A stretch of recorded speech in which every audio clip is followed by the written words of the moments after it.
kama baba yako angechagua mama ambaye sie, ungesema nini? Kwa sababu hata wewe ushachagua girlfriend wangapi mpaka sasa, mbona hujaoa? Kila unamshika unasema huyu hafai, huyu hafai. Kwa hiyo lazima umsifi na baba yako naye. Kuna watu toka wameanza mambo ya kutumia na message 2003 ikiwa yaitwa nini ile, ikiwa Vodafone. Toka vocha za tafutwa kwenye kikaratasi wakifungua hivi. Na ile dakika za kupiga usiku kucha, nyingine za kupiga asubuhi, sijui shangwe gani za asubuhi zile. Mpaka leo bado hawajapata mke wa kuoa.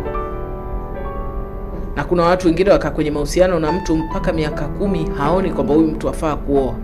Kwa hiyo baba yako mpaka akapata mke sahihi, wewe ukamuita mama, alafu ukasema mimi kama si mama yangu nisingekuwa hapa. Utakuwa mrespect sana mzee. Au mzee angekuwa kama wewe, mpaka sasa hivi hujapata girlfriend. Una miaka 19 kwenye dating game, hujapata bado soulmate. Hujapata bado mke ambaye ukifa atashika watoto.